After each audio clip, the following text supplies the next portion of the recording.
Good evening. Hello. I am Maria Vaz, and I am the Provost and Vice President for Academic Affairs here at Lawrence Tech. And I would like to welcome you all tonight to our Presidential Symposium. This is a tradition that we started 5 years ago when our new President, Dr. Vrinder Madgal, came to Lawrence Tech. And this tradition is, and this seminar or this symposium is always about technology and how technology can and influences our society in many different ways. So every year there is a college that is in charge of finding the right theme for the symposium. And so this year was the College of Architecture and Design. And so today we have the pleasure to welcome you here, and I would like to introduce our president, Dr. Vrinder Madgal.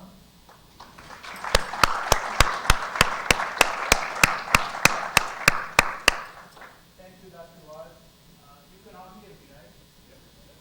Of course, thank you very much for coming. This is a very important occasion for Lawrence Tech. Dr. Ward mentioned we start about 5 years ago.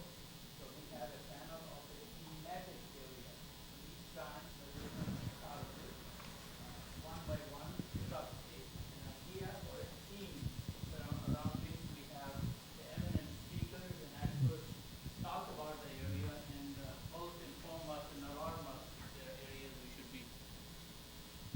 I think you could hear me, right? Thank you. So actually what I was going to say, Dr. Waz has already covered. So what is that I'm going to do? First, welcome formally to you. We're very delighted you're here. We have an excellent set of panel. The panel brings to fore the technology that is contemporary. I like to bring it to the fact that when I go home sometime in New York to see my daughter, my grandson knows more technology than I do, and he teaches me. Similarly, our professors, maturity and wisdom helps us, but also the technology moving so fast that what you will see, the contemporary nature of technology, which we're very blessed with our speakers. An additional issue is the College of Architecture and Design is one of the eminent colleges of this university, and also it has a place in the area for many things. If you are Michael Jackson or Frank Sinatra, you come to Oakland County on Oakland County Airport, private jet, designed by Lawrence Tech graduate, architecture graduate. If you have a lot of money, you go to Somerset for shopping, designed by Lawrence Tech graduate. If you're a baseball fan, you go to Comerica Park, designed by Lawrence Tech graduate. If you like to travel, go to China, the tallest building designed by Lawrence Tech graduate. On and on. Then we have a design center in Midtown, which is also a place where we can involve men and women and students particularly who cannot travel or have no means to come to Lawrence Tech. They can go there, take classes, be participant in seminars and retreats and so forth. So College of Architecture and Design plays a very vital role for us. But today they are bringing to fore for us an area that needs our attention. For example, it is nicely said here in the brochure, humanity is acquiring all the right technology for all the wrong reasons. What you see in North Korea, what is going on, all over the world, people blowing up, and that's technology, whether they use cybersecurity or what have you. But these are technology misuse for wrong reasons. But our title is very nice because inclusive technology seeking to do good. We are a private university for public good. With that, I'm very happy you're here, and I welcome our very esteemed panel who will deliberate for you the ideas that really attest to the title. Thank you for being here.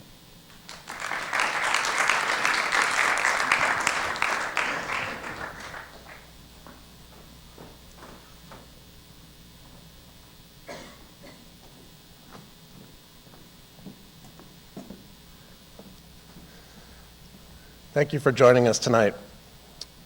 I'm going to do this from the podium because I think we also have a number of people joining online. So welcome to everybody that's also joining us on the simulcast. My name is Carl Dobman, and I'm the Dean of the College of Architecture and Design. The College of Architecture and Design is excited to be hosting the President's Symposium series this year. How many people drive a car with a manual transmission? There's a lot of them. So I want to use that as an analogy today as we discuss technology and use the 4 stages of learning any new skill. So if you can think back to when you started to learn how to drive a 5-speed or 6-speed transmission, it's called unconscious incompetence. You don't know what you don't know yet. As you start to gain in the skills, the next stage is called conscious incompetence. This is that you start to realize that you don't know things. And it comes with some frustration for a while. Then the 3rd stage is consciously competent.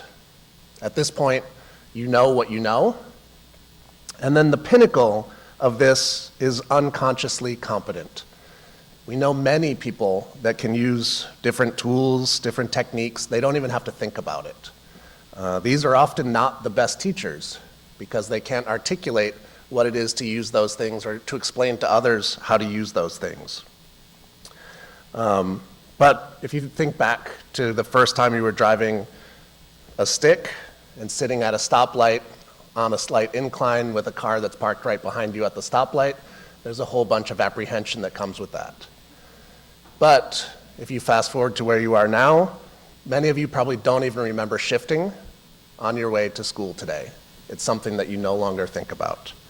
So I want to use that notion of shifting gears as a means of discussing technology. In many instances, or in the best case, technology occurs seamlessly in our lives. We don't think about it. We don't pause to think about the impact that this technology might have on us. We don't consider the impact technology might have on our interactions with others, or even who we might be interacting with. The topic of inclusive technology grows out of conversations that our faculty were having about how we differentiate ourselves as a technological university that engages design. Our mission is not only to educate our students on what types of tools they might be using in practice once they graduate, but to give our students an agenda or an attitude about the role of technology. Professor June Kim was in this meeting and discussed the fact that everyone was using technology in urban design, but that his agenda was to be helping communities in Detroit. The technology was deployed with empathy, and I think we'll see that about our panelists this evening. It's this overlay or technological agenda that initiated the conversations about inclusive technology that we're going to have this evening, and how we might be leveraging technology to do good. So to simply be shifting gears unconsciously at that high stage of knowledge is not the goal of this roundtable discussion tonight. Instead, I would challenge us to downshift through consciously competent to consciously incompetent. In this stage, we begin to understand the things we don't yet know, put ourselves in a state where we're aware that we don't know everything, and we challenge ourselves to see things in a different way.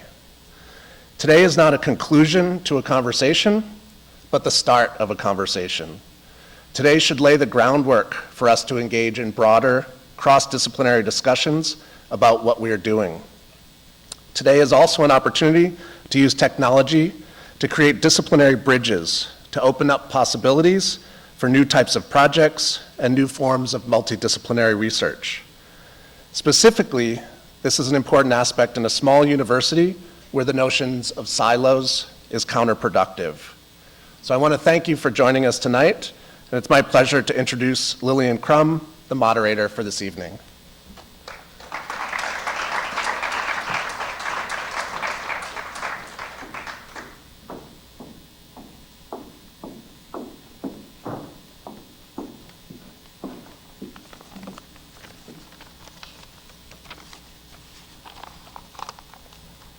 Okay, thank you all for being here tonight. Thank you, Dr. Modgill. Thank you, Carl Dobman, for the introductions. My name's Lillian Crum.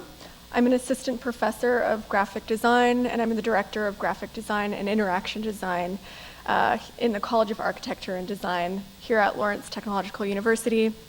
I'll be the moderator tonight. We're really excited to have our 4 panelists to share their insights on the topic of inclusive technology. I'd like everybody to be involved, though, as an audience. Our objective here is to share our thinking about the role of technology in bringing us together and how we can pursue the positive role that technology can have on our society. So to give you an idea of the structure of this evening, momentarily I'll give each panelist an opportunity to introduce themselves more in depth about what they do to give everybody more context. After that, we'll move into the discussion. During the discussion, I'll invite you, the audience, to ask questions to our panelists. So each of you should have a card. Does anybody not have a card? If you wave your hands in the air, I'm sure a card will appear in your hands momentarily. Please write your questions on the card during our conversation. They'll be collected and then delivered to me for our audience questions.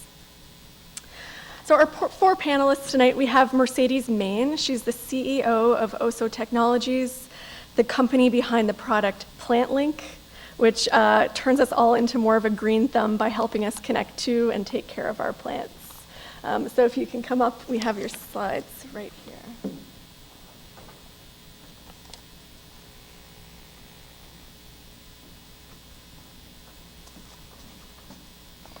There you go. Thank you. Hi, everyone. Thank you for the introduction. So, as I said, my name is Mercedes Mane. A little bit of a timeline here of where I started, at least where I started in U.S. and where I am right now, and then just to give you guys a little bit of an idea what I do, and you can ask me a little bit more pointed questions later. So I'm originally from Albania, a little tiny country in Europe. I grew up in Italy, though. My parents moved there when I was a little kid. And then in the year 2000, I got a chance to come to the United States as an exchange student for a couple of years. And then I decided to stay here for college. I went to Purdue for my undergraduate degree. And then after that, I moved to the neighboring state, Illinois, really like the Midwest. And so I worked for a couple of small companies in town there until I decided I wanted a little bit more, punishment. I went for a master's degree in aerospace engineering. And while I was in school, I got this itch inside of me that, I just wanted to do something that was a little bit, bigger than me. So I decided to go and build an electric car. We actually, with a group of friends, we built an electric vehicle, 3-wheeled electric vehicle. It took us about 3 months. We built it in my garage, and then we drove it to the engineering open house that winter. It was my first company on our own, and it was, as anything, the first thing that you do is probably going to fail, and it failed miserably as a business. But it did get me involved into other activities. I mean, I did, that same year we started a fab lab, and through that I learned a little bit more about technology and digital fabrications, and gained enough skills and confidence to think that I could sell those skills to other people. So I started a consulting company doing product development. So that company, I started that with my partner in life and a couple of friends. It's called the Product Manufactory, and then cool background story here, that building up there that says the Product Manufactory actually built by another architect from Lawrence Tech University. So it actually was built here, and they moved it in a truck to Urbana where they actually installed it. It's pretty cool. It's a conference room on wheels. How many casters? 24 casters. It's pretty cool. Anyway, so it's so we have in Urbana now, we have this product development firm that we launched 5 years ago, 9,000 square feet. We do we have engineers, designers, makers, builders, and we have projects in there that are from small startup people that come in with just barely an idea, to big companies like Whirlpool and P&G and Molex. And for those companies, for the big ones, you might think like, why would they work with us? Actually, their R&D firms are constantly looking for outside influences on how basically bring new ideas and new products to the market. So this is, the thing with the product manufacturer is that through this, product development firm, we have been having access to projects that are bigger than us. One of them being Tovala. So Tovala is a startup from Chicago that came to us because they wanted, a little prototype to show off to their investors.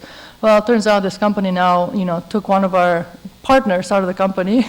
There's the CTO of Tovala now. This guy is raising Series A now, $50 million raise, and as I said, in Chicago. What they do is, this is a smart oven. The cool thing about this is not the fact that it's smart, but it's the fact that they took an oven, a technology that any restaurants uses right now. It's a combi oven, so it does steam, bake, and broil, and usually sits in the back of the restaurant where a chef is trained to use it. And some of the food that you eat in these fancy restaurants, they're made in there. They're not like actually freshly prepared, but it cooks amazingly well. So what they did, they took this technology and like shrunk it down to a countertop unit.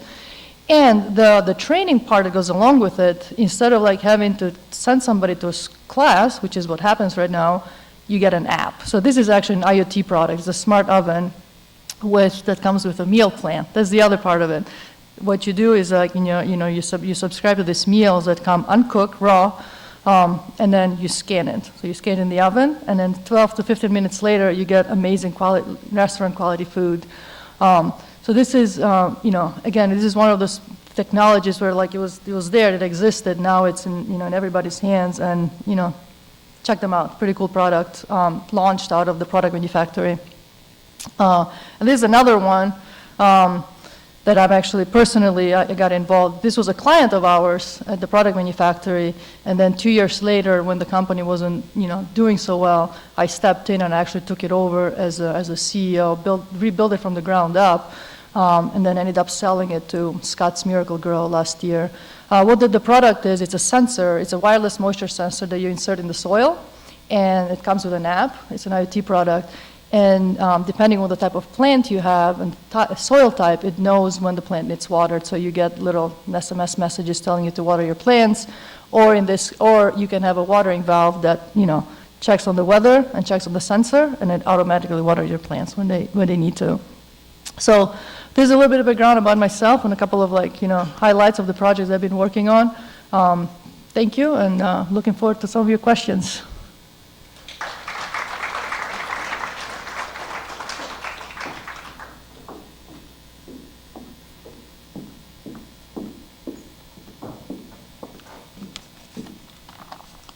Okay, next I'd like to invite Meg Green. She's an experienced architect at Pillar Technology in Ann Arbor, Michigan.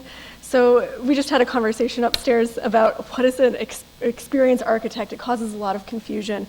So essentially she designs the journey or experience of the user of a product or a service.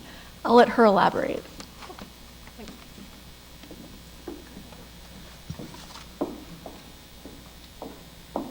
One moment while I figure out how, did I break it? Maybe. That's me. Hi, I'm Meg Green, and I use they, them, theirs as my pronouns. If any of you have any questions about that, it simply means that if you were to refer to me in third person instead of she, her, hers, you might use they, them, theirs. Yes, my legal name is actually Meg, and I did have a whole slide for that because of how many people misunderstand that, and it's kind of something that's part of my personality now, and some people at Pillar know me as Legally Meg, and a great friend has photoshopped my face onto the Legally Blonde poster, and I now use that at my work as my Slack ID. I am a user experience researcher. I have been newly minted with a master's degree in human-computer interaction at the University of Michigan School of Information. I have a 2014 bachelor's in secondary education and Chinese from MSU, so got 2 while I was there, as well as a fencer, gamer, and cat lover. So I began as a teacher. I studied educational psychology at MSU, and I was extremely passionate about getting into the classroom and introducing the world of Chinese language and culture to the next generation. As many teachers find out within their first year, teaching is much more difficult than simply getting children to listen. It's also about funding, and that's something that Michigan unfortunately struggles a lot in. So I realized that I needed to pivot. And I found user experience, which is surprisingly very related to educational psychology. Concepts such as show, don't tell. This is particularly true with teaching a language. So I jumped right in after my first year of teaching into a master's program, and I realized my first day there how much I didn't know, but how much made sense about UX. It was simply things that I had taken for granted all this time, looking at a screen, but now that someone had finally written it down for me, it just clicked. And I found the dream job I was always searching for. I have worked on government projects, as well as a lot of game design projects. Glue Mobile, with them I helped launch Nicki Minaj The Empire, which you can download on the App Store if you're into games that are similar to Kim Kardashian, gossipy story games. They're for a specific demographic, definitely was not originally intended for me, but while working on them, I realized that they were just very fun to get my gossip need without actually gossiping. I also worked with electronic arts in a couple of projects.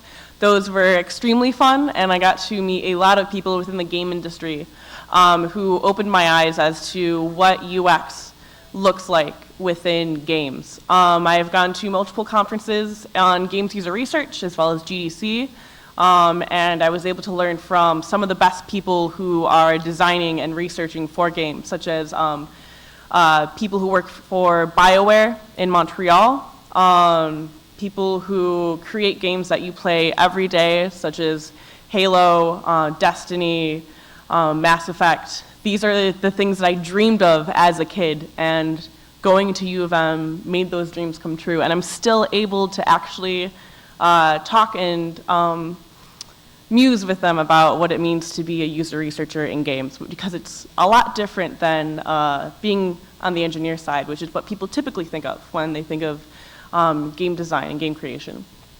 I also worked with Michigan Legal Help, an online legal self-help website, helping to redesign their website with their architecture, which basically means it was very cluttered, and I helped them find out methods to declutter it so that people could answer their legal needs. Vector Form was my internship, and with them I helped design their virtual reality product with DTE. And The Origin was the first project I worked on, which was a successfully funded Kickstarter. So this is a game that you can also buy in the App Store. If any of you are familiar with Mafia or One Night Ultimate Werewolf, this is a game akin to those.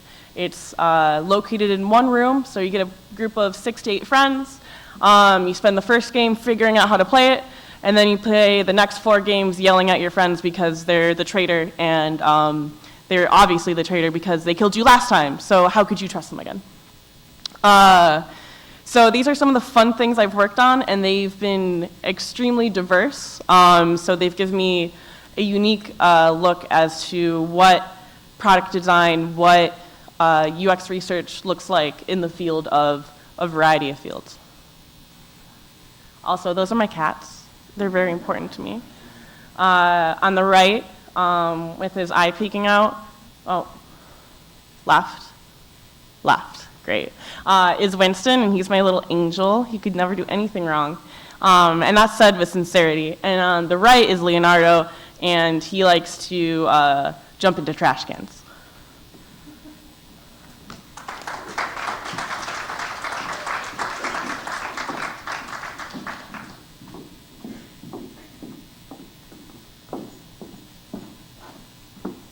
We did say we'd sneak into a discussion about cats for this. Next, we'll have Malcolm McCullough. He's a professor of architecture at the University of Michigan. He teaches in architecture and in new media. His research focuses on the role of technology in everyday things and networks.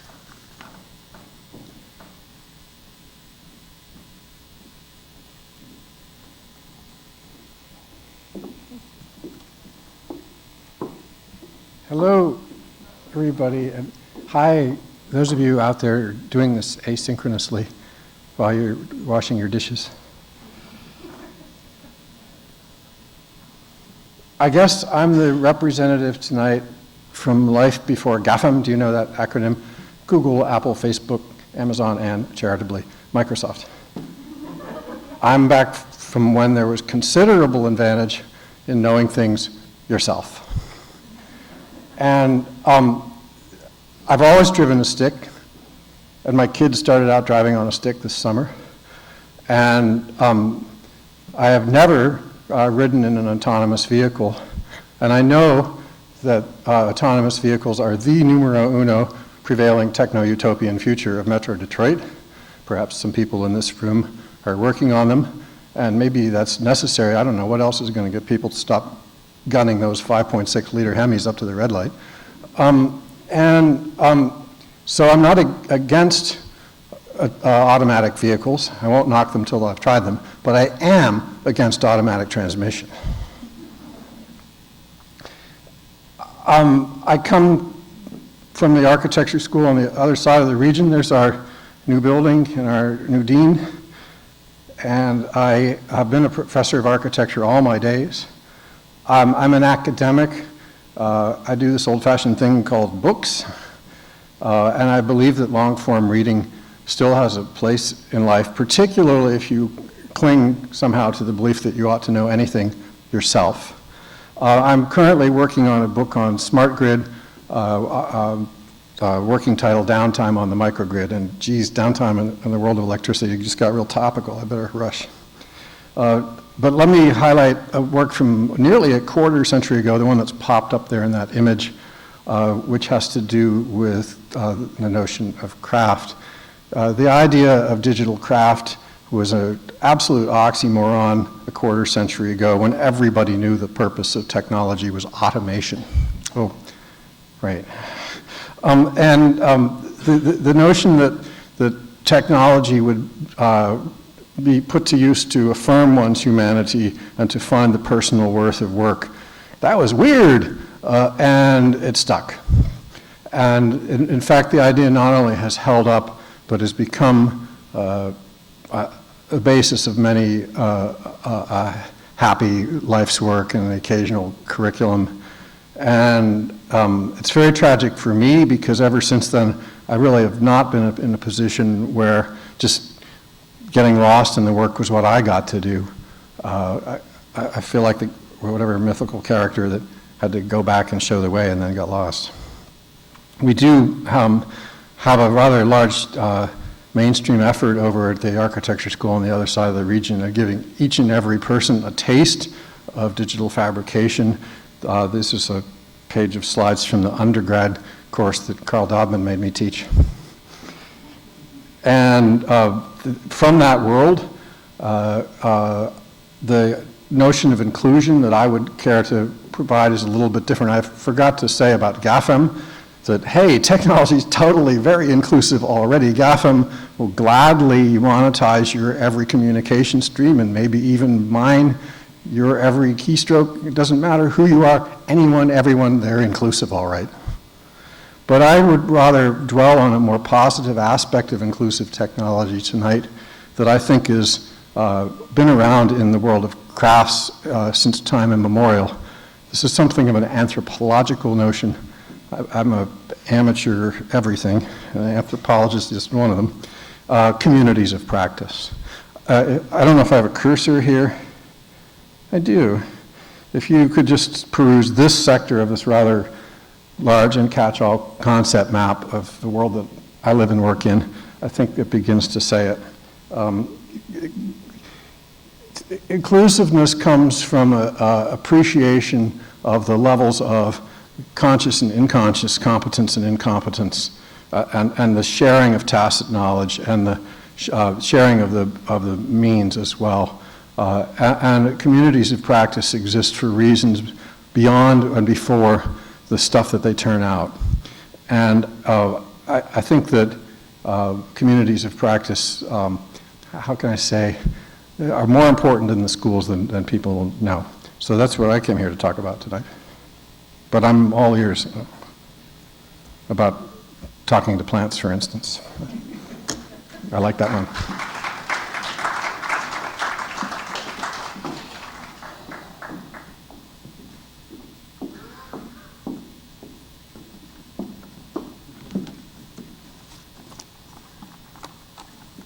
Okay, and our fourth panelist is Julie Bateman. She's the Director of Operations at Vayu Inc., which is a Michigan-based technology company that developed a unique drone that delivers healthcare to rural Madagascar. Awesome. Thank you, Lillian, for the introduction. Okay, so that's our company's logo. That's Vayu Inc. And like Lillian said, we're based in Michigan, and we're a company that produces a healthcare delivery drone. And we do this because 1 billion people globally lack access to all-weather roads. And this number is really important because those are individuals that lack access to basic healthcare goods, essential medicines, lab samples for diagnosis, vaccines to inoculate against diseases that we don't have in the developed world. And 3 years ago, this company was launched because there's a great need by healthcare organizations to address this challenge of we're not reaching those people that live at the last mile. And we're not reaching them because it's expensive and it's difficult. It's hard to travel on roads that are largely made out of dirt, or travel across like a river and then another road and then an additional river just to reach these last populations. And so probably like 3 or 4 years ago, the founder of our company started looking at the commercial drone market. And what he found was interesting is there was a lot of drones being developed for, say, like aerial photography or for engineering surveying. But what wasn't yet being developed was a drone that would meet some of these healthcare challenges that are still unaddressed and can be solved by this technology. And I think that's what we focus most every day at Vayu on, is these are very solvable problems. And so we're not a particularly large company. We have 10 people, largely engineers and manufacturers. We build the entire drone in-house out of composite materials. We have our software engineers that come from all over the world to contribute to this project. And just a year ago, like Lillian mentioned, we started working in Madagascar. And right now, as mentioning to the team earlier, is where we're starting to expand to more countries, because this challenge of last mile healthcare delivery and what we produce, this long-range autonomous vehicle, is present in most low and middle income countries. And what we have focused on is really 4 objectives from the very beginning of founding our company. And the first of those is that we build a vertical takeoff and landing aircraft. And what this enables us to do is to take off and land at any location without a runway or a launcher. I always have to back up because I spend like 24 hours thinking about drones and understanding the different types that are out there. But I guess what I want to emphasize for healthcare delivery drones is there's a few different ones on the market. I don't know if has anyone seen like a DJI Phantom? Yes, one person. They're basically like a small vehicle like this. People use them to film like weddings. There's 4 motors on them. They have extremely short range. They can go up in the air for about 20 minutes, and then they come back down. You get cool imagery. Some people use them while they're snowboarding to follow them. But for last mile healthcare delivery, it doesn't achieve what we need it to because it doesn't have the range. The battery gets drained very quickly. But it does have this capability of vertical takeoff and landing. And so that gets us to the next part, which is the range. And so we knew early on that we were going to try to solve a very technically challenging problem of we wanted to essentially take a quadcopter, which has 4 motors, and put wings on top. Because the way that you are able to go long distances is the efficiency of forward flight. That's why like all the airplanes that you guys go on, every single trip that you take that's far away, is with a fixed wing aircraft and not, say, like a helicopter. And so with fixed wing flight, we're able to achieve a distance of 10 times that of a regular quadcopter. And this is critical for the organizations that we work with. This particular map is a zoomed in version of Papua New Guinea, which is a country in Oceania that has an enormous challenge with tuberculosis diagnosis and treatment. Tuberculosis is largely a disease of the developing country. It's treatable, it's a solvable problem, but the reality is, in Papua New Guinea, it's too challenging to reach the people to diagnose them with the disease and then to provide treatment.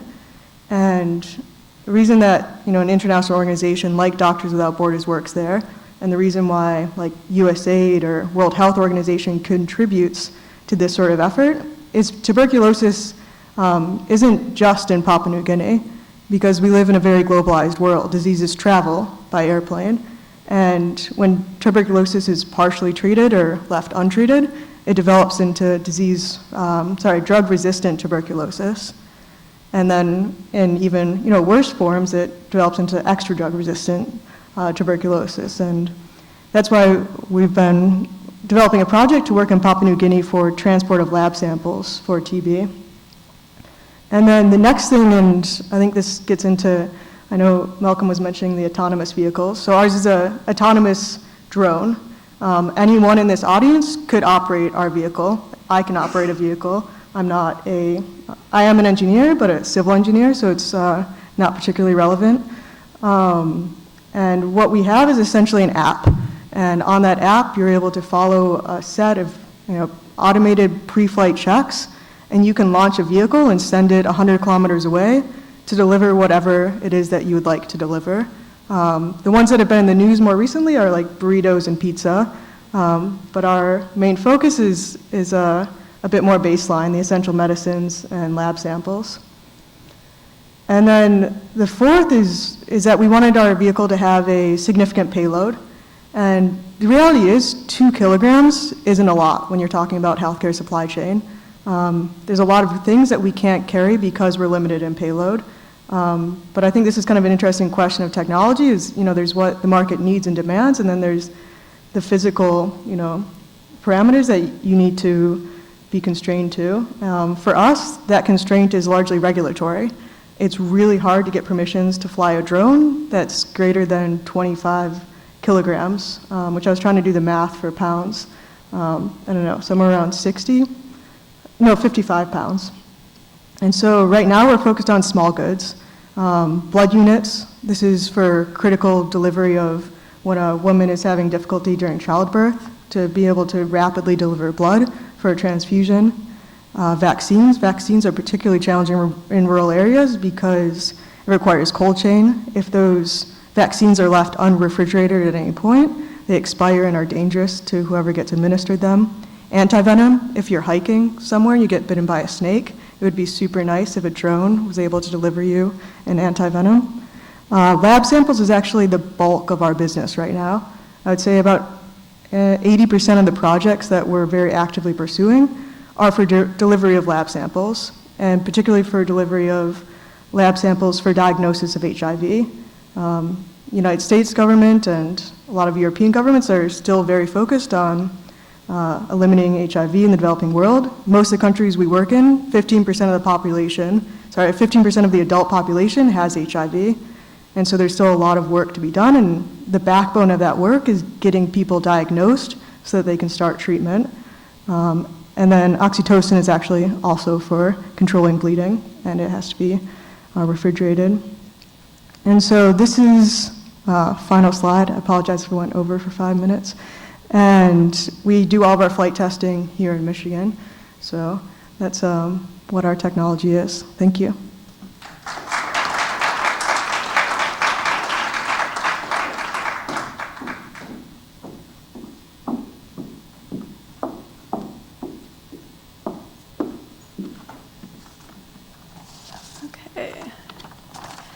Thank you very much. Now I'd like to invite the 4 of you back to the stage.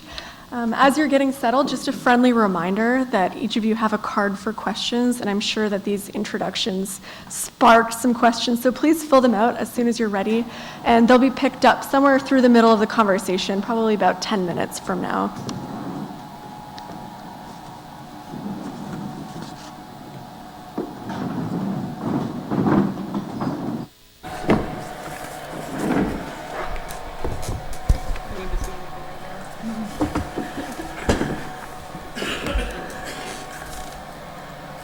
All right.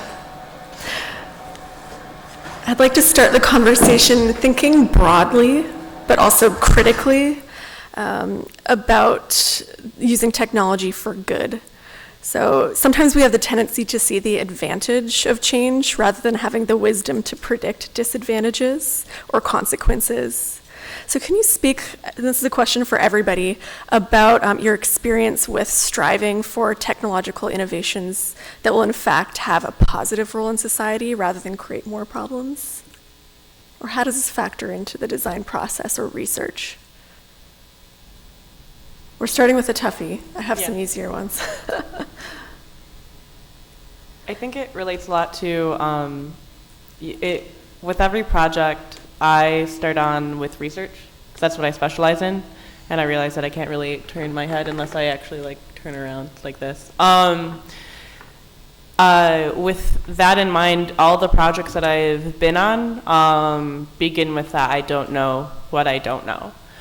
There's always going to be edge cases that something could be used for that might not accomplish what I'm hoping to accomplish.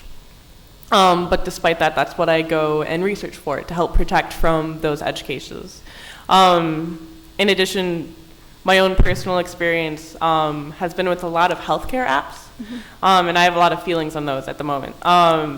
Because those can help my doctors a lot, know how to treat me. Some of you guys might have heard beeping at some times, and you might hear more.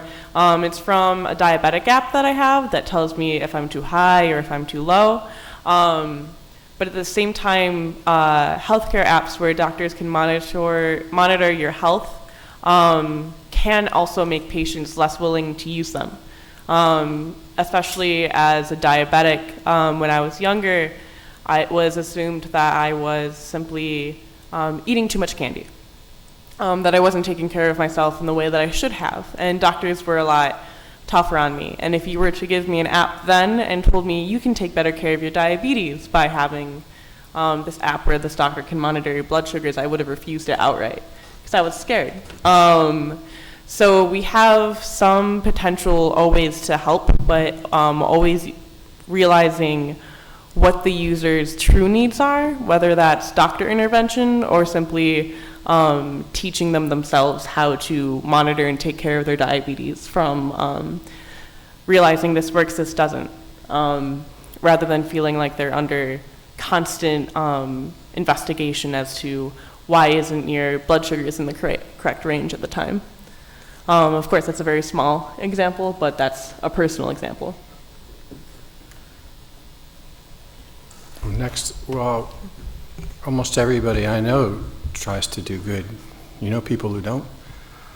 I guess there are certain big pharma executives. More specifically, in the world of design education, I think that the main message is to uphold personal knowledge and the love of practice, and none of this look ma, no hands kind of stuff. Yeah, so I guess I started with the company when we didn't use the word drone anymore, because drone usually has a very military connotation. And I think it's something that our company is very cognizant of, that we're very clear with our message about what we're delivering or what we're developing a drone for. One of, I think, the big challenges that we run into for ourselves is we work in developing countries where, and actually in almost every country in the world right now, we have to get special permission from regulatory authorities, ministries of defense, to use our technology. And generally we're going to places where people have never used computers or laptops. And so you can imagine how frightening it would be if there's suddenly a small aircraft flying over your community when you aren't used to seeing those things. And so I think our company spends a lot of time thinking about how we can use this technology for good, and even more importantly, how we can make sure from the beginning that people understand, why this technology is being developed, and why we're proposing its use in different areas. Yeah, so we obviously doing a lot of product development. We get to see a lot of ideas that seem initially very superficial. Hearing your plants talk, it seems very, why would you do that? Put your finger in the dirt and you'll know if the plant needs water. But if you step back just a second, you realize that, we have a water scarcity in the world. Crops need water. Crops are our livelihood. So you can see where technology like PlantLink can very easily start scaling up to rural areas, very desert areas where, making sure that you're using the bare minimum to grow your crops. It's very important. Not only that, but with the fact that now it's an IoT product, and IoT being, if drone is a hot word, IoT is probably just as hot in today's world, and everything is IoT, everything is connected. But it is that connectiveness is the fact that now you can monitor weather, you can monitor weather patterns, and you can get the data and capture that and analyze it across the planet and seeing what's happening and where things are trending. It's at least for us, it's like when we look at your product, it's always with that vision, and it's like, it is cool, this is a nice, little gadget, but how is this going to impact the world? How is this going to be, affecting, millions or billions of people? So for PlantLink, at least, that was our mission, and we're able to do that right now. Obviously, with Scott's Miracle-Gro being such a big company, such a big brand, they're going to do that. They're going to start using the technology and deploying it for more than just your house plants. And even that Tovala company that I talked about, it's it's a smart oven in your home. Who needs that? Well, it's people that need quality food, people with allergies, people that have to have a very controlled diet. Now they can actually don't have to eat the food that tastes like fabric. You can think of like hospitals and nursing homes. So it's for us. It's always like this is technology for us. It's like, how can we deploy this so we can reach the biggest number of people out there in a way that it's and everybody gets access to like the same quality every single time, instead of just marginalizing some people because they just don't have access to it.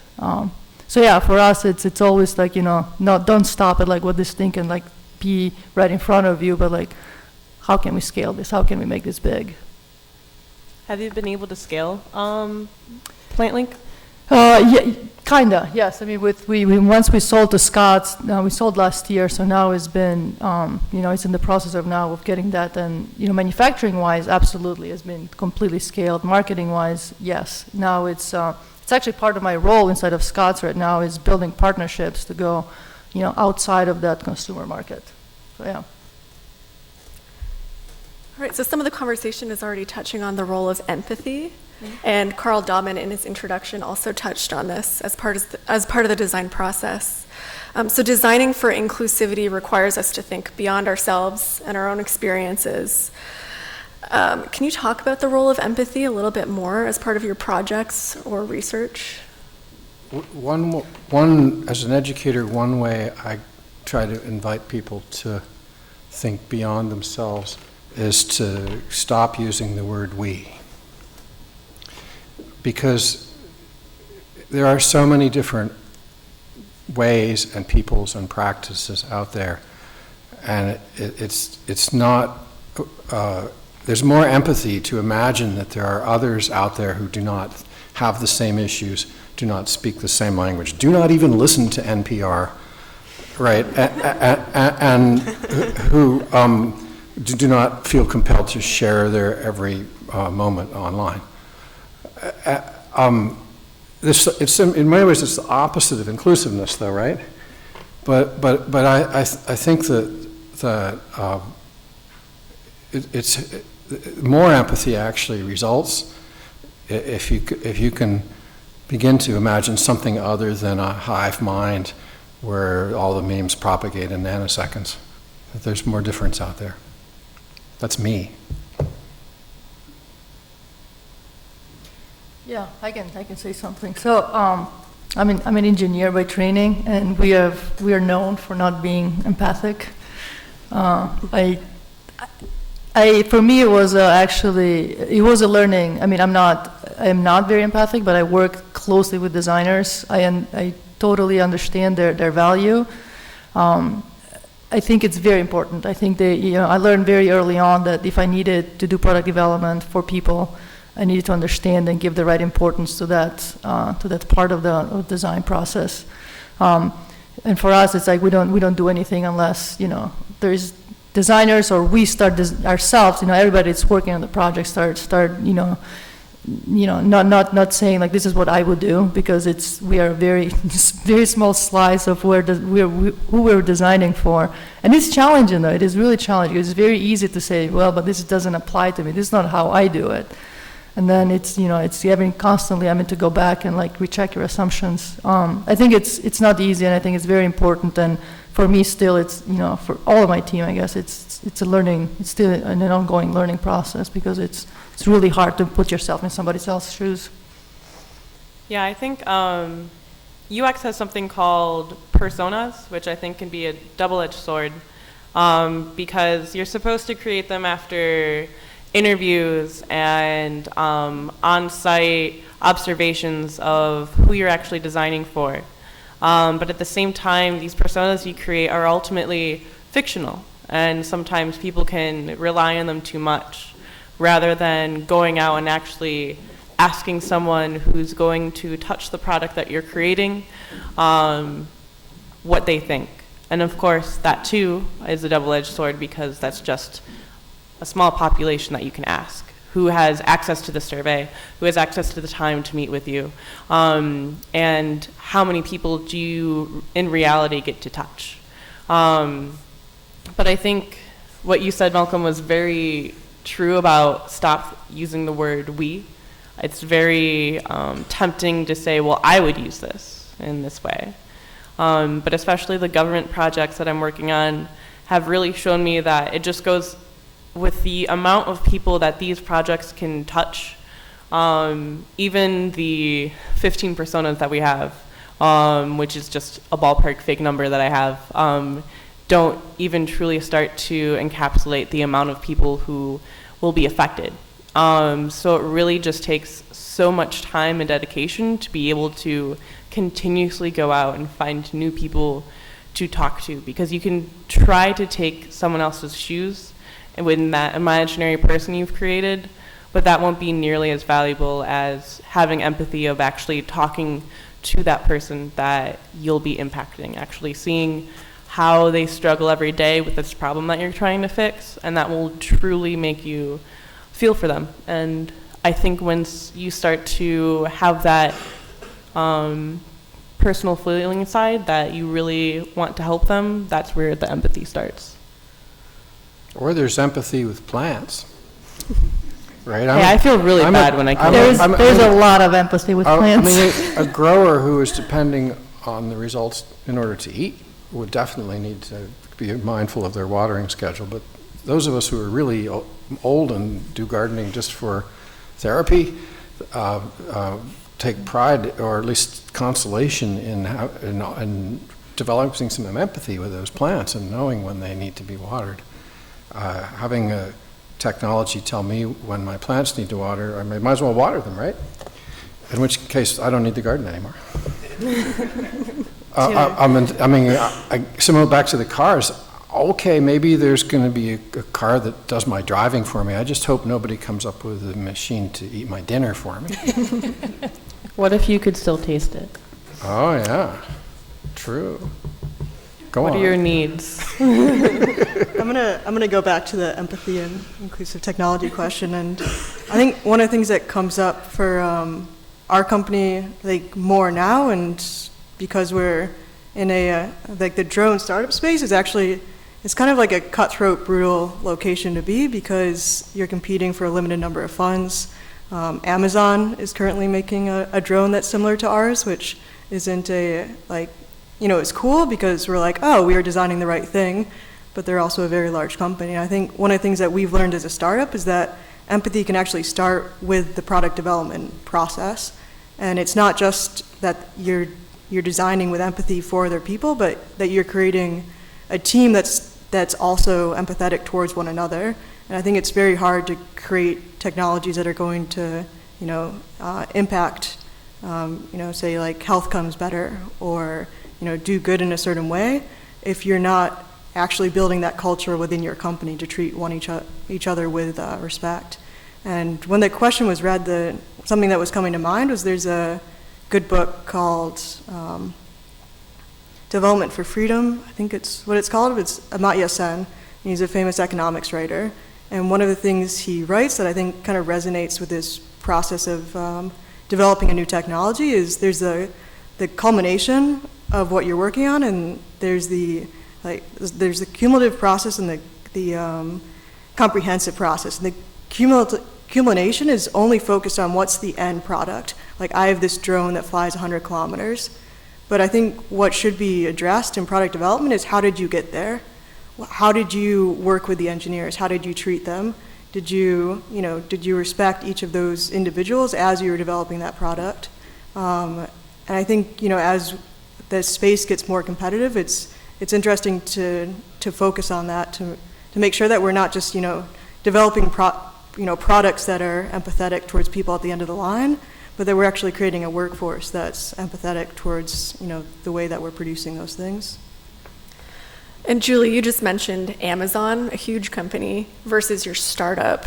So my next question is about the technological tools becoming more democratized, allowing smaller teams or individuals to have increasing ability to innovate in ways that have a great impact on society.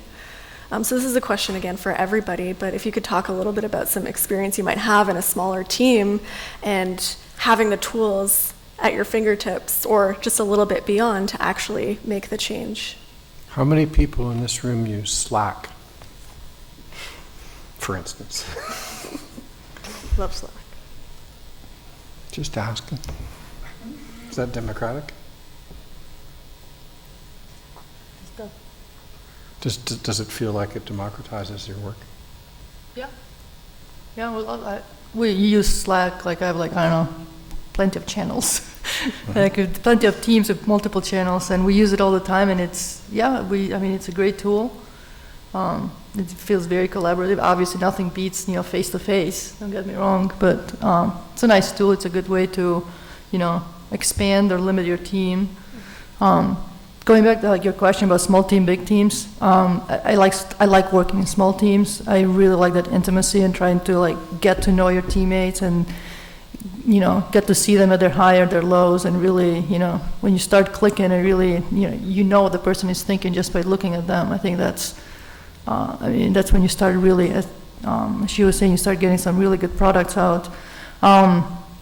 Obviously access to the tool and easy access to tools and technology makes that possible, because now you don't need a 200 team to achieve something. You can do it with a team of 5 or 7 because the tools are that much better. So I think that's something that obviously technology has allowed us to do. Yeah. So I'm going to mix in a couple of questions from the audience. If anybody has any other questions filled out on their card. Okay. Paper planes would be preferred. Yes, you may. I think one question that relates to our topic is the role of regulation in advancement of technology. There have been many instances, and some of you know and some I do, where some technology made for good has actually turned around and been very devastating for people and environment.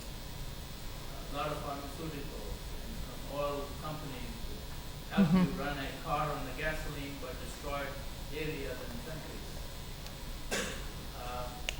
Politically speaking, this is not the intention of my question. Some political parties are advancing less regulation. Let everybody be free, entrepreneur, and do whatever you want. And others are saying, well, we want that, but we need to regulate how far you can go and what are the implications of the technology. I think that's a very serious issue in my view, having thought about both sides of it, freedom and regulation. Could you comment on your experiences as you develop your own technology? Yeah, I think so. From personal experience, talking from the IoT space, the big thing for us right now is just security, right? And because a lot of companies, including the one that I've been involved in, security is the last thing in your mind. You just want to ship your product, test it, and then you end up, seeing cases like a few years ago with the baby cameras where there was like a huge breach. It's one of those things that it's obviously regulation is good, but we know that regulation a lot of time hinders innovation. And if we knew today what environmental impact the gasoline engine would have had, maybe we wouldn't have airplanes, we wouldn't have cars, we would still be, riding, donkeys or whatever else.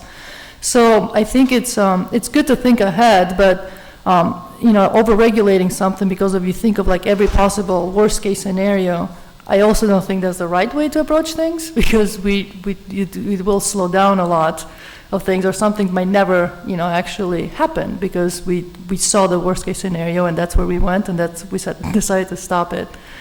I don't think I have, an answer that says at what point you stop. I think through education and making everybody self-aware that develops them themselves take the responsibility to start thinking a little bit ahead and saying, what are the implications of this technology, where are the weak points, and trying to at least address some of them or predict them and have milestones where you can start, fixing those issues along the way. Maybe that's one way to do it.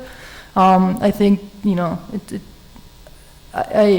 I want regulations, but I don't want it to the point where they hinder innovation. I think we don't win that way. That's not a good position to be in either.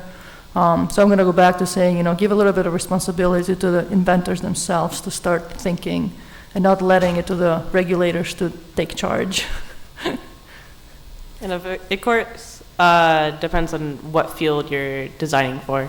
The Food and Drug Administration exists for a reason, and I'm sure that might have had an effect on the oven, perhaps, as well as apps that I use for diabetes. And though sometimes I'm very frustrated by the fact that there's technology I could use, in the end, I don't want to put my life in the hands of something that might kill me because it wasn't regulated enough. But in other fields, perhaps there could be less, but I don't know enough about those at the moment. It's a difficult question in a time of prevention all out of proportion with risk. Let me give a simple example. Has anybody in the room ever been to Amsterdam? There's canals, right, but there are no railings, and yet nobody falls in. And if they do, they sure hope nobody saw that. Whereas where I work, every year somebody comes around and installs more exit lights.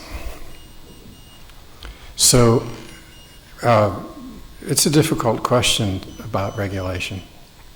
And a lot of things happen just by default. For example, my university rolled out a new version of its courseware, which is called Canvas, which now can monitor how much time each student has spent on a particular course site. Because, hey, technically possible. No conversation was raised about, is this ethical? Is that even a regulation question? I don't know. It's a difficult question. Yeah, it sounds like from the panel, I think what's important for the regulation question is what field are we talking about, what sector, and how is it going to affect individuals' lives? And I think some of the onus is on, the businesses and inventors to understand what could be the unintended consequences. I think we're living right now in, one of the most challenging epidemics for our country, the opioid crisis. And so this is, of course, like outside of, the drone world, but it really could have been predicted in some ways that painkillers would have this effect on individuals. And, if we had had better regulations in the 1990s to predict that and not overprescribed, we might be in a different place right now. I know from drone industries, I didn't have an aviation background.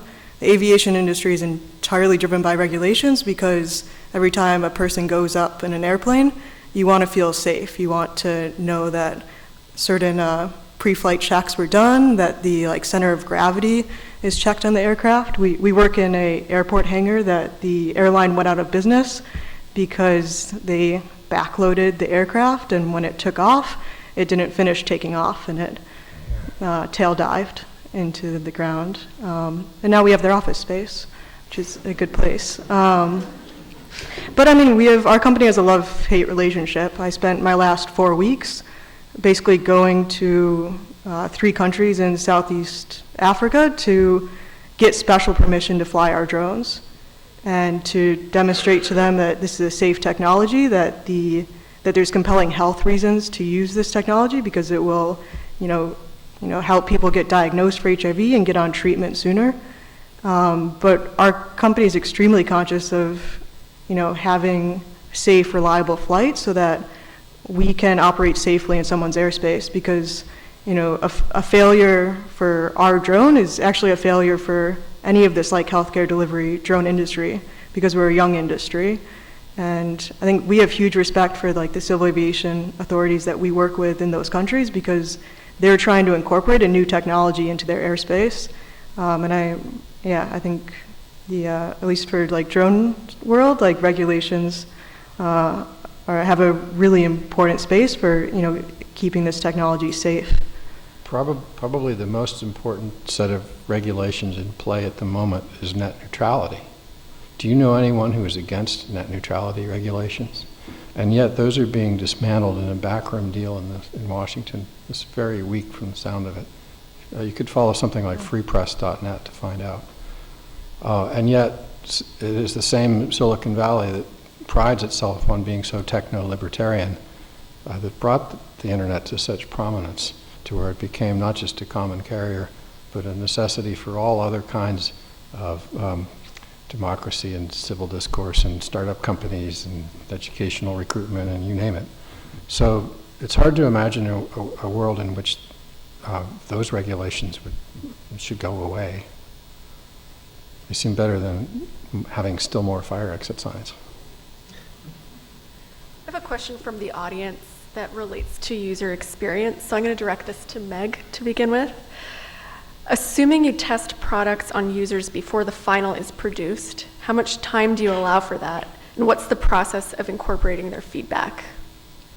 My question would be, well, I always answer these sort of questions with what's the context? Who am I creating it for? Is this one of my government projects or is this a game? When do we need to ship is also another question that I have, because at the end of the day, the product needs to ship. So these are sort of things that I keep in mind all the time when I look up how I should make my timeline. A lot of times I begin immediately with research as to who my users are, and then as fast as I can, I try to get in contact with those users, whether that's in survey form or by being able to talk to them in person, or even guerrilla testing, where I go to your local coffee shop and offer to buy someone coffee in return for 5 minutes of their time. This can change a lot depending on what it is. So if it's for, say, the indie game I worked on, I had, at the end of it shipping, let's see, game sessions were about 2 hours long, and I had about 18 of them. Not all of them I actually used for research purposes primarily, but they were fun. But this was a project that lasted on my end for 2 years. So 18 times 2 is the amount of time I was able to actually test this with actual people, and I'm actually pretty bad at math, and I think that's like 36 hours. Did I get it right? Yeah, I see some nods. I didn't go to math school, okay? We have machines for that now. Yeah, I was about to open up my calculator thinking about you in my head going, you should just know something. Meanwhile, with a project that you might work with the government, you have a lot longer of a timeline. And you need to build those relationships not only with the people using your product, but also the public. And you do that for repeatedly over a process of what I expect to be anywhere from 2 years to 10 years, depending on how big your project is. And that's going to be at least every other week, having a few hours out of your day simply to be able to talk with those people. These are long-term commitments that you make, because this is something that's going to impact citizens, as well as people who work for the government. This is going to impact people's lives very directly. So you want to make sure that whatever happens, if anything does go wrong and if there is an edge case, you can prepare for that as much as you can, because this is a big risk, but that's also what makes it exciting for me. Okay, another question from the audience. This is for Mercedes. You showed companies that are diverse, like Whirlpool and P&G. Do you have ideas to offer market to them, or do they have ideas that they seek you out for developing? So the bottom line, the ultimate question is, where do your ideas, concepts, or developments originate? So for those big companies, actually, we work with their R&D groups. So a lot of times they have their ideas already, they have a concept that they're trying to, take it to the next level. So when they engage with us, it's, they just need, depending on like they're so different, as I said, but sometimes they do really like come with, look, we have this unit, we're trying to figure out how the user should open it and close it. How should they open and close this lid? I mean, considering that it's, it's an appliance, they're going to be doing things. So it's this particular project. Actually, I can talk about it now because the project is public. It's Zira. It's a composter, at-home composter, where you take all your food waste, you put them in this bin, and like a couple of days later, you have fertilizer you can just put in your garden. It's really incredible. So they came to us, and what they wanted was actually UX design. They're like, we have this unit now. How do we make it so the user can operate this when they're cooking, when their hands are dirty, where they're like, without making this, obviously, making it dangerous for them or unusable. So in that case, they needed one particular thing, and we basically spent months developing like systems on how to like open and close the lid of this thing. Seriously, it was ridiculous. I mean, we had so many models and so many tests, and then ultimately, they picked something. It was none of those, was something in between all of them. So there's other projects where other times they'll just come with, they have a technology. They're like, we have this cool technology, and this is for Molex, where it's an LED lighting. It's like, it's pretty cool. Like, we need to build a product around this, because, otherwise it's going to go nowhere. So in that case, we took their technology and we built like, a lamp that it's, with magnetic lighting and everything. So in that case, it's like, technology, we built a consumer product around it. And a lot of times it's just, like startups especially, they have the idea of what they want. They are trying to validate, get the minimum viable product to test the market and say, I want to either put it on Kickstarter, I want to show my investors, I want to give it to 50 people to test it. So in that case, it's, we're actually, taking their concept. Sometimes it's just like very early on prototypes, so we actually make them, a little bit more polished and usable. And then they take them and do their thing, and then sometimes they just go away, they're done with us at least, they can move on to the next stage, or they come back and we take it to the next step, which is sometimes manufacturing. So it's the ideas come from different places and the different stages of the product development. What we prefer is to get right there, right in the beginning, and then see them all the way through manufacturing, but obviously that's not always the case. We're just about out of time, but I have a really great question from the audience that I'd like to end with. Inclusivity seems linked to access, so physical or intellectual access. And current infrastructures that support access seem inadequate or biased. So for example, 1 million people without access to all-weather roads, relatively modest number of people with access to the internet, means of supposedly democratic production, situation in Puerto Rico. How can technology overcome these inadequacies and permit greater access and inclusivity? Didn't President 44, remember him, say just last night that there has never been such prosperity, never been such health, never been so little violence in the world? It's far from perfect, but something's working. I don't think I'm ever happy with it's better than it was before. This is, even looking around at this room where a wheelchair user would not be able to get down to this. This is something that is not just technology that we use in an app. This is not just making sure that screen readers can navigate a website. not just making sure that people can simply even have that internet access to open up your app that you might hope to change the world with. This is things that we see every day that we are simply blind to, because most of us here are able-bodied, and most of us here are privileged to be able to be educated, at least at a university level. So already we are part of the group that does not always immediately see and immediately empathize with those needs to open access to more people, to treat those who really are most at need for what we're creating. Better isn't good enough for me. You know, I think this is a really good question to end with, and I just wanted to quickly correct that there's an additional 999 million people that don't have access to roads. It's 1 billion. It's a huge number that lack access to, the basic services that we're used to. Same for electricity, by the way. Yeah, electricity, if you look at those, maps, like the satellite images.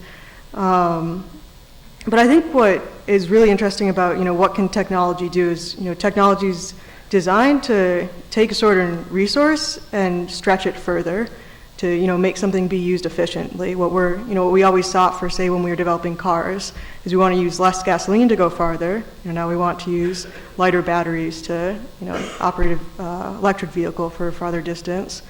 And I think technology's role is that I think there's a reality right now in the world where we do have abundance, but we have this situation where there's abundance that's not shared in a way that eliminates poverty. And I think technology's role is to find the means to solve that equation, because we have enough fresh water, we have enough food, we certainly have enough educated people to share their knowledge with people right now that lack basic education. And I think one of the, at least from our company's perspective, I think one of the challenges that we face right now is there's maybe a lot of focus on technology for developing more efficient, more convenient services for the developed world. And I think the more time that gets spent realizing challenges in developing countries, countries right now where it's very difficult even to pay for goods because you don't use credit cards, you don't, some of the population doesn't have cell phones, so you can't use your Venmo or similar things that they have in Kenya. Kenya actually has a ton of traction with mobile money, but I think the really interesting market to look for, and the way that we start to spread this abundance more evenly is developing the tools for those communities to better access healthcare, clean water, housing, education. Yeah, I actually want a quick example. I'll be very quick. Technology, it's great, of course, and it's making our lives better. And there is, I feel like there is a place and time for the technology to come in. Giving Facebook to a kid in Honduras who doesn't have clean water, it makes absolutely zero sense. So it's, but giving them, first of all, that clean water so they can actually, live through the age of 5 without, going through all the different diseases that don't even exist in our world anymore. It's a basic, health and then education, so that, when the technology like Facebook is introduced to them, they're actually able to, on their own, be able to take advantage of it and be able to use it in their society as well. So I just want to say that technology is great and everything, but we need to first make sure that people can live to take advantage of it. And there's a lot of parts of the world that don't have that, and we just cannot forget that, and we can't just build for the 1%er in here. Well, thank you so much. I probably share this sentiment with the rest of you in that I would love to hear more from you for another hour or two even, but unfortunately we're out of time. I'd like to thank Mercedes, Meg, Malcolm, and Julie for your thoughtful contribution to this discussion, and then also the audience for your time and your engagement with the discussion through your questions. Thank you. Thank you. Yeah, thanks, Lillian.